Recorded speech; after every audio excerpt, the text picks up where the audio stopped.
guest interview with Kristina Carroll, the founder and curator of Month of Fear and the Month of Love projects. This is Mark from Drawn and Drafted. Lauren is not here today. This is kind of an impromptu thing. The Month of Fear and Month of Love projects can be found at monthoffearart.com and monthoffloveart.com. And we're here today with the founder and curator, Kristina Carroll. Hello. Thank you, Mark. I'm good. How are you? Good. We had a little technical difficulties. I don't actually know apparently how to use Google Hangouts is not a very smooth user interface. Let's just say that. Yeah. Figure it out. We'll figure it out for next time. I'm talking to the One Fantastic Week guys about it now. So I just wanted to open up and the Month of Fear and Month of Love projects are really interesting projects. I know you have some big plans for them coming up, but I just wanted to open and just say, tell us a little bit about who you are and what you do. Kristina Carroll, the artist. Thanks. Well, I'm an illustrator. I work in the science fiction and fantasy markets primarily.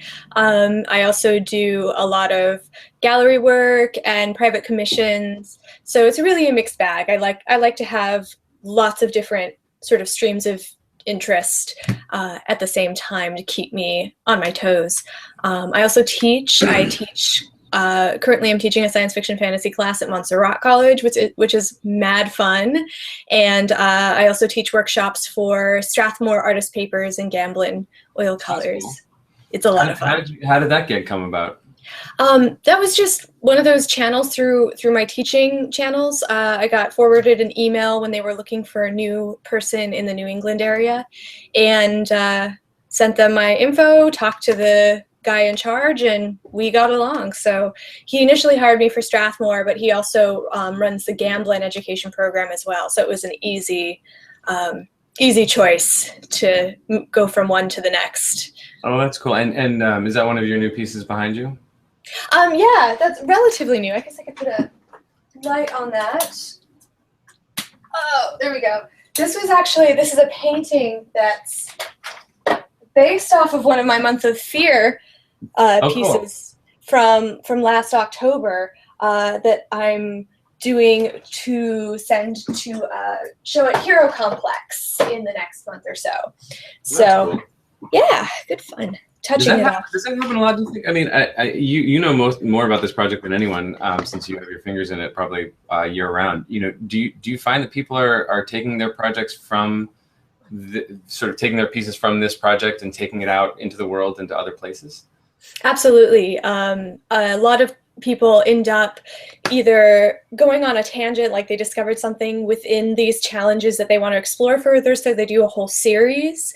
Sometimes they just end up reworking it or working it a little extra and then sending it either to Everyday Original, which has happened, and or other gallery shows.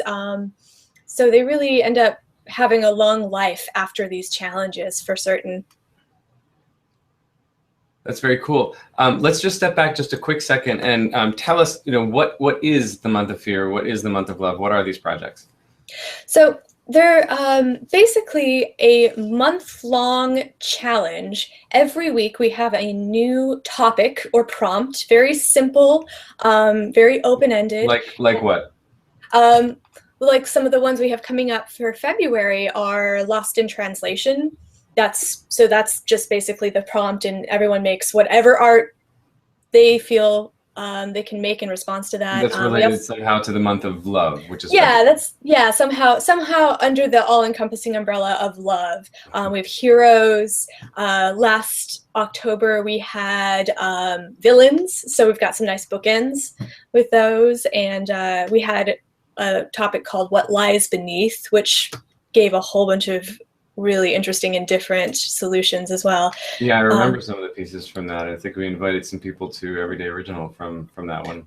Mm-hmm. Yeah, we got some really good ones. So yeah, every week people make art in response to, inspired by that theme, and they post it on Tumblr, and they use the hashtag Month of Love or Month of Fear, and we either you're an official artist who's already part of the group blog and you just post directly to the blog, but it's open to everybody. So anybody can join in. And they post on Tumblr with the hashtag, and I look at those tags every day pretty much and reblog all the good stuff to the main site. Cool. So yeah, so tell us how it works. You know, what's the difference between being kind of part of it and being just participating on your own? Are you? I mean, I know that you are inviting people, but what's the criteria? Like, how do you invite people to the project? Well, there's a couple different ways. Most of the people who end up on the project officially are people that I generally end up knowing personally. I meet them at conventions or just end up talking to them a lot online, and their art is really good. There's a drive to their work and a hunger to keep growing, and already there's like a high bar of quality. So I get a bunch of driven people who are already at a certain level together, pushing each other so we can all make each other a little bit better and creating a very high bar to start with. And then other people end up discovering the challenge from outside my circles and joining. People are sharing on social media. Exactly. So being part of the official group just kind of lends a little bit of extra pressure. I ask everyone to do at least 2 of the challenges, but encourage people to do all of them. Yeah. And so it's this little extra pressure of like, okay, so we are challenging each other, and then people who want to participate unofficially, either because they can only do one or just don't know who they are yet, can join in via Tumblr and the hashtag and get on the blog as well. And a lot of times I'll take people who participated that way and invite them to the next round because they work so hard. We had a lot of people last October who were just amazing and I'd never heard of before, that I said, you need to come in and be on the official team because I want to be inspired by you. That's great. So who is your favorite Month of Fear, Month of Love artist? Oh, loaded question. Who's the best one? That's not fair. Other than you. At all. Other than me. You just took my first answer. I don't have any. Mark Chef, okay, of course. I won't put you on the hot seat. But you know, the question that's really interesting. So it grows in some ways intentionally, just from and I know that you started it just by inviting some friends, and I was fortunate to be on the list. But also it grows organically. Do you know how many people kind of loosely like follow A Month of Fear? Do you have any kind of idea about what your sort of reach is in terms of social media or people watching the project? That's a really good question, and that's something that I would love to figure out how to quantify a little bit better.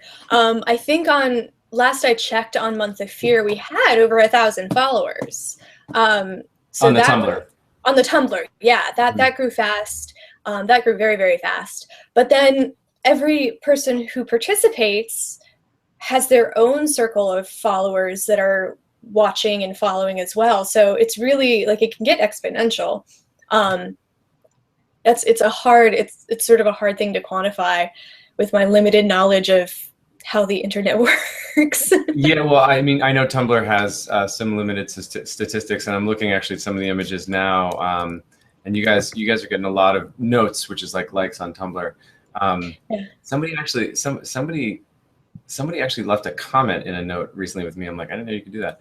I didn't know you could do that either. And he also didn't know you could do that. And when he the only reason I knew is that he emailed me and he was like, I want to delete my comment. And I was like, I have no idea how you even did. He's like, me neither. So, oh man. So that was tough. But you know, okay, so you have good social media reach. It's a good community of people, and you also do all these other things. You're doing these demos and teaching and working as an illustrator and making your own personal work. So why did you start Month of Fear, Month of Love? Like what this I'm going to get to this, but and you can talk about it now. Like this has to be a lot of work. You know, like why? What was the impetus for starting the project? Yeah, it is a lot of work. And I'm going to sort of start by saying a lot of the good things I'm doing now, I am going to chalk up to being very related to starting the Month of Fear and Month of Love projects, actually, because they started out of a need to reconnect with the community. I was like a couple years out of school. I moved to Boston from New York, so I lost. Yeah. There's some great stuff here. I'm telling you, man. I know. I grew up there. That's why I'm saying it's a mistake. Oh yeah. especially in February. Oh man. Well, that's what happened. Is like it was February, which in New England is just awful. So I was like looking at staring at my sketchbook and uninspired and unmotivated, and then I had this idea of like, you know what, if I got a bunch of people to like work with me, I couldn't get out of it. You know, I would have some stakes and I could have some risks. So I had this idea and I just emailed a bunch of people before I could talk. So why not invite people over to work in your studio? Because nobody goes out of the house in Boston in February. and especially also, artists. Yeah, especially artists. But also, I mean, you guys are all in New York and Minnesota, and like everyone's everywhere. So make it easy. Do the work in your pajamas. So yeah. So that's there was something missing for you around community, and you sought to fill that gap in a way. Yeah, and just kind of kick my ass into gear. And I think like a lot of people, we thrive really well in the college environment for a lot of those similar reasons. Okay. Having a community around us, having sort of a little bit of structure, and when we get out of that, it's hard to know where to start. It's hard to know what to do, and not having that community around us is really difficult. Yeah, I mean that brings up a difficult question, which is, you know, at the, I mean, I'll ask you about it now as well, but at the time you were starting Month of Fear, like were you struggling as an artist? Were you having a hard time getting work? Was this, I mean, it seems like this is a lot of time to manage something like this. You know, were you seeking to fill that gap as well? Oh, of course, yeah, absolutely. You know, most people don't have a full-time artist career right out of college. It takes time to build. How long? So that's variable. I think the running term all the time. I'm like, I don't know, like 5 years, 8 years, 5 to 10 years. Like that's sort of the running gap, I guess, is 5 to 10 years. Sometimes people do it right out of school. It's fine. Yeah, but it's hard, especially if you have debt and you don't live with your parents. You know, you got to work, you got to pay the bills. It's part of the life. Well, if you head over to the Faulkner Hospital, you can say hi to my dad. He's over the pediatric unit, but that's he's 10 minutes away from me. Yeah, if you have kids, go see my dad. He's the best.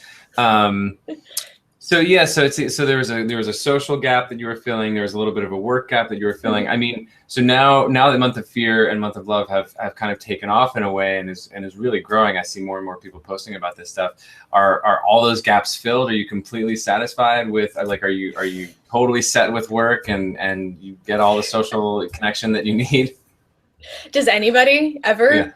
Yeah. But how long have you been an illustrator? I mean, like, when did you graduate art school, say?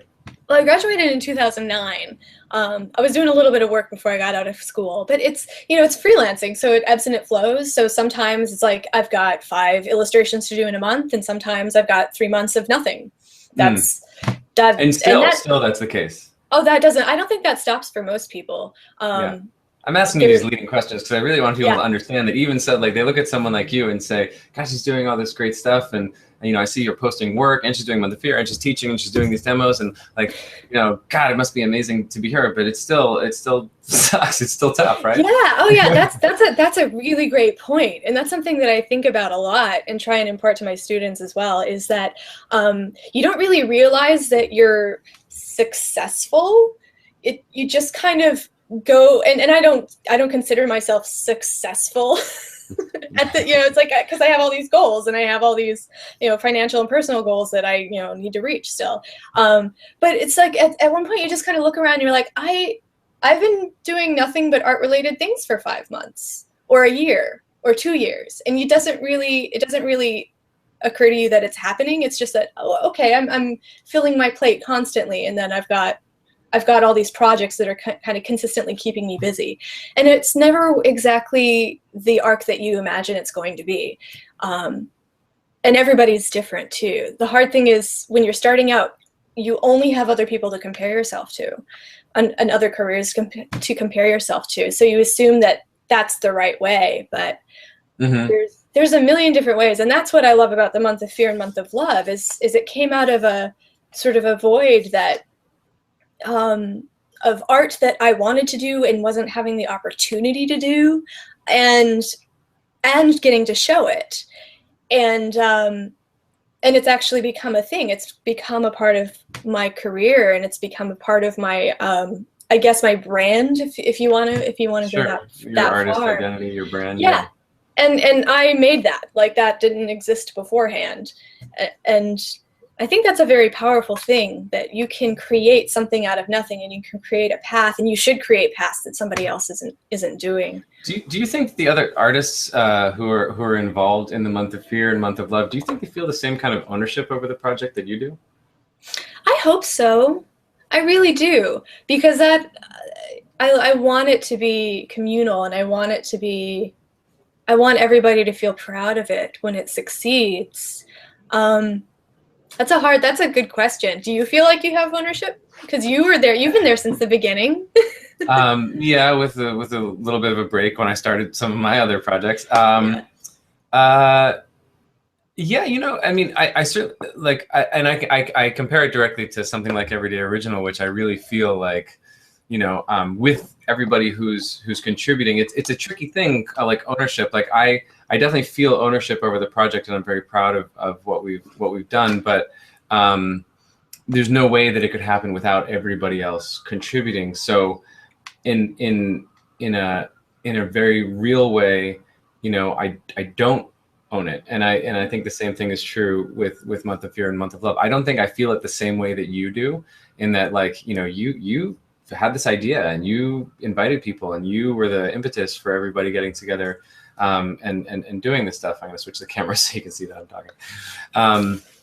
But I do feel like, you know, I'm invested in the success of this project. I like to share the stuff that I like from the project. I like to contribute, you know, when I can, and I feel ownership in as much as I'm committed to the community, you know, and I appreciate that this kind of communities, these kinds of communities are growing, and people are taking on these kinds of projects and doing these things, and bringing people together. Because, like you said, you know, you're sitting in Boston, and, you know, you're kind of drawing by yourself, and it's not necessarily that visible, and there's a little bit of a void there, in terms of in terms of connecting with other artists and being inspired by other artists. But this meets so many needs, and it raises the profile of all of these other artists.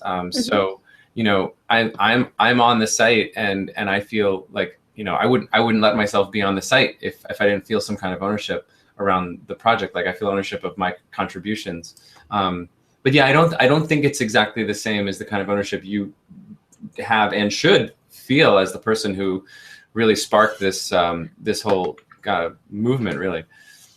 But that raises another question, which is, you know, so it does all these great things, but is there a cost? Like, what's the cost to you? And what, you know, and similarly, is there a cost to the artists who participate? Is there something, I can't think of a better word than cost. Is there a drawback? You know? That's a great question.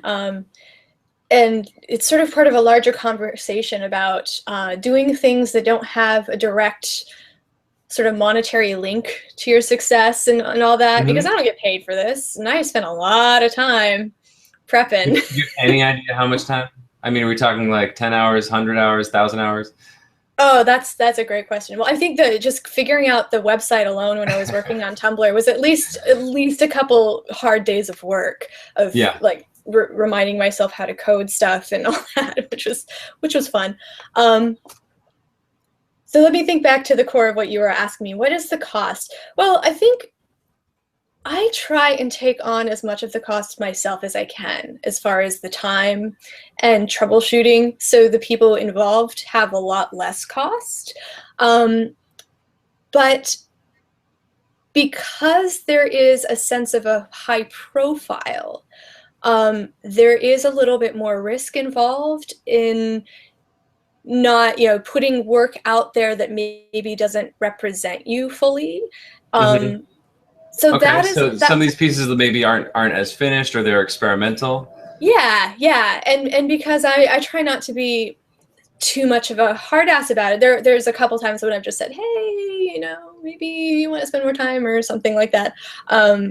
So that is a potential cost, is, you know, maybe not putting something up there that represents you as well as you want. The flip side to that is it pushes people to make work a lot better. Yeah. But that can take away work from other things, you know, the other personal projects that you might be doing. I mean, yeah, you're asking people from one angle, you know, you're asking people to contribute their time, which is valuable, to a project that is yours. That is, you know, sort of for the group, but it's not like they're putting something out and it's all about them. They're putting something out and kind of like giving themselves to the group. So in a sense, it's not necessarily as impactful as if they created a piece and went and promoted that piece, you know, went and promoted that kind of as part of their, you know, part of their thing. Yeah. But people do that too. I see that too. Yeah, and sometimes they use this as like Sam Flagle was telling me that he used the understanding of the Tumblr platform to sort of start a new project about Norse mythology that he had been marinating on for a while too. So it really, you know what, it really depends on how people choose to use it too. If people stop working on anything else during the month, maybe it can have some detriment. Definitely people lose sleep. Yeah, but I think the potential benefits far outweigh any costs if you're devoted and you really put the time into it. I don't think it ever, I have a myopic view of it, so I don't think it has any bad reputation. I haven't heard anybody say, "Oh man, that fucking Month of Love." Yeah. And you know, you know that I agree with you. I think that these kinds of communal projects, if you can get them off the ground as you have, are really great for everybody. You know, if everybody is posting their best work, bringing their audience in, and bringing that all to the central place, then some of their audience might bleed over and find someone new. I heard. Well, you know, you were saying people are hashtagging the thing, and you're finding new artists to bring into the project. You know, I know Lauren and I have found artists not just for Everyday Original, but Lauren's been pitching some of the month of. She may have said who, but I'm not going to bust her. There's some people from Month of Fear and Month of Love who I know she's pitching for book covers right now. Yeah, that she didn't know about, you know, before.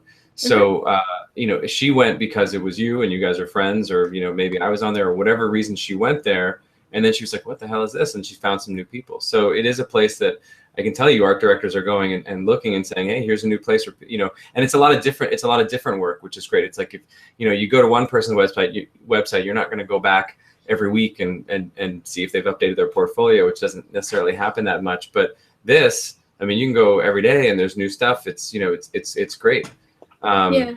So, and I think like the only potential drawback to that is that, you know, people, because of the structure, aren't spending a bunch of time on these pieces. Like they're not necessarily each going to be portfolio pieces. They're thought pieces and exploration pieces.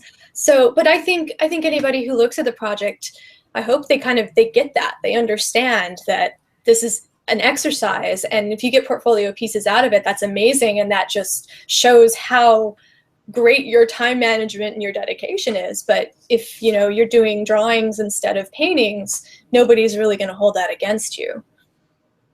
Yeah, I'm looking through the site now. It's like there's so much good stuff. Well, I guess that leads to the next question, which is, you know, do you have you who sort of sit and see everything? Have you seen any really great success stories come out of the project for people?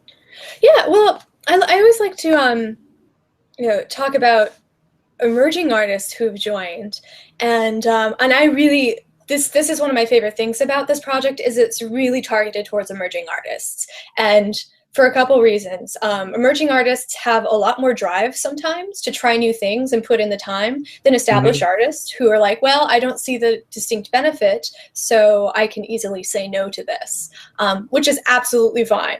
That's what happens. But these emerging artists who just need like that one little extra push to go the next level with their art or engage with the community or get that little confidence boost.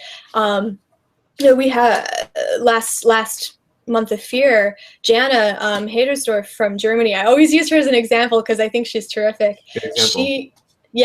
What was that? This is a good example. Yeah, I know Jana. Yeah, and she joined in. Another person I never knew. And I just saw her work on the hashtags. I'm like, oh my God, who is this? She's doing these beautiful things. I was reposting her stuff, and then I asked her to join. And one of the pieces that she did that first year got into Spectrum. Wow, So, great. and as a student or a recently graduated artist, and she yeah. Yeah, she said that being involved and seeing the caliber of people who were on the site pushed her to try a little bit harder with her artwork, and that she's good. She would have got there eventually anyways, but this I'm was an happy. accelerant. Yeah, I'm perfectly happy taking a little bit of responsibility for that. No, that's great. I share that love. I see a few emerging folks on there that I like. Daria Theodora, I see on there. Man, yeah. Who's apparently in Boston. Wait, she lives in Boston? Apparently, I see her. I didn't know that. She took a course with Rebecca at Smart School, so I see a lot of her work. Mm-hmm. Yeah, there's some really great stuff on here. Do you have? So on the flip side, you know, these great success stories like Jana and Daria and some other people.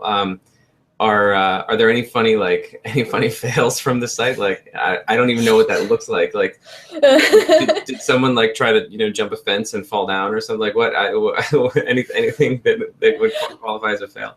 I don't want to call anybody out in person.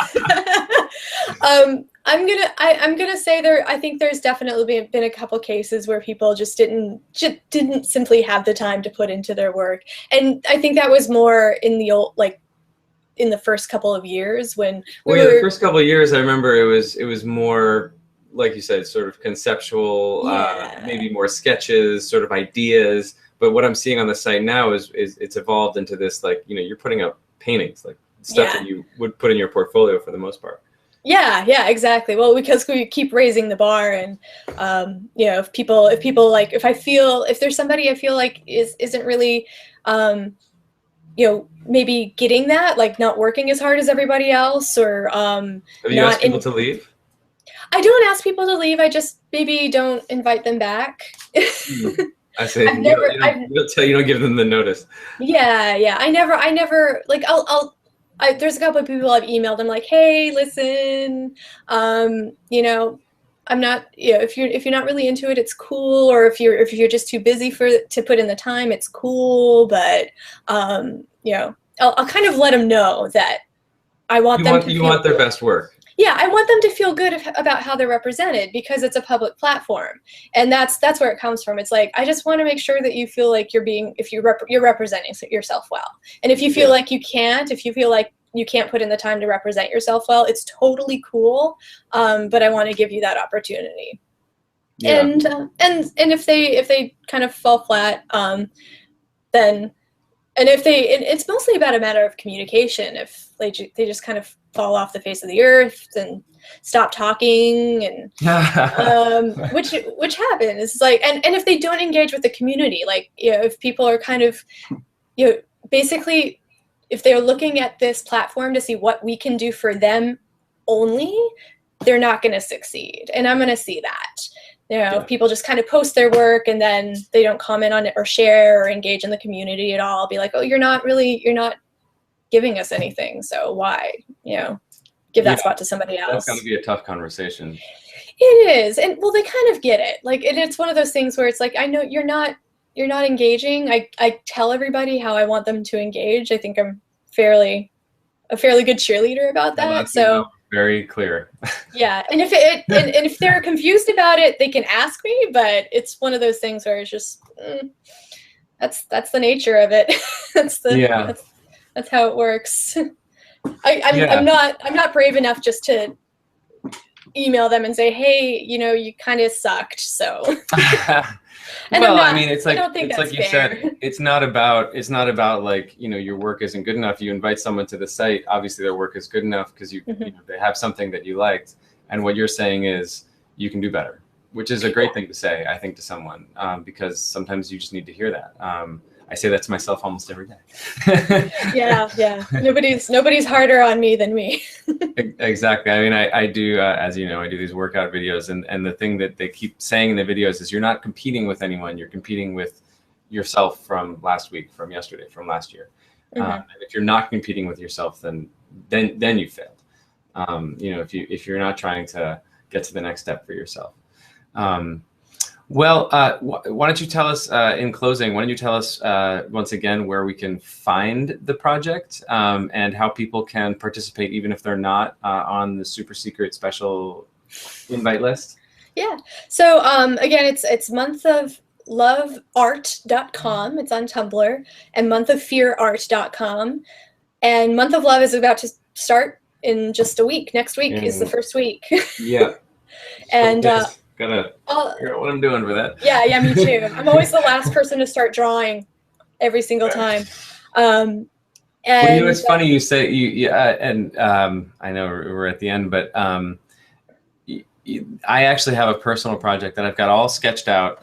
In one of these books here, I've got everything sketched out. I know exactly what I want to do, but I haven't really had an excuse or a chance to work on some of these pieces, and I'm going to see if some of them can fit the themes of the week, because there's pieces that I want to be working on and they kind of fit the theme, and it's a good excuse for me to try new things that way. And I wrote to you in an email too. You know, when you started the Month of Fear, that's when I started really exploring with traditional media. Now, don't look at any of those pieces from the first year, but it was that's what got me really like, okay, I'm going to try to make some paintings with this that aren't digital. So that was so thank you. You're welcome. Thank you, because the pieces that resulted were awesome. Some of them were. It's all about the experimentation, you know.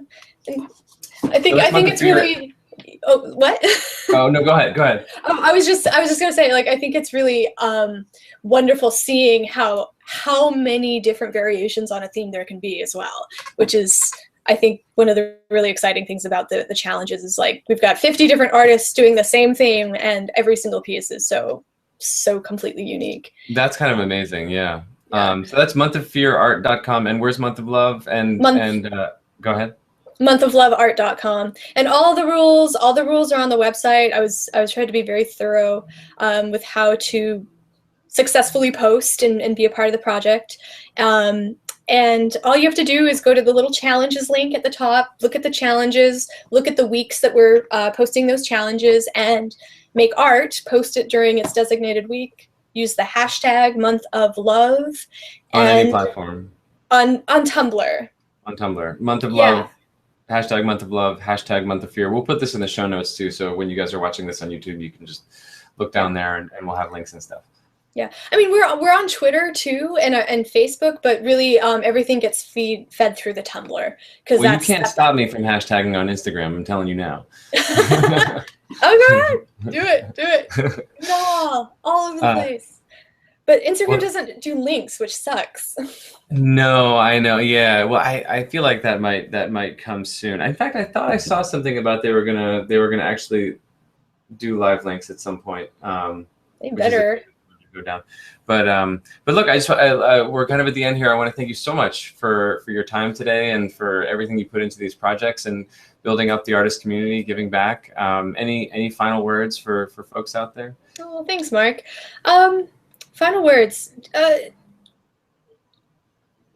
See, now I'm like drawing a blank. Buy low, sell high. Buy low, sell high. Plastics. Yeah. No, just make art. Like, no matter what, find an excuse to make art, and eventually things will just start rolling into place if you just keep creating. And if you can do it when people are watching, all the better. That's great. Well, look, thanks for your time. We'll have this up on YouTube, I think, probably immediately. And when I share it, I will hashtag or something, tag you, and we'll get it out there. Thanks a lot. Sounds good. Thank you, Mark. It's good talking with you. Bye.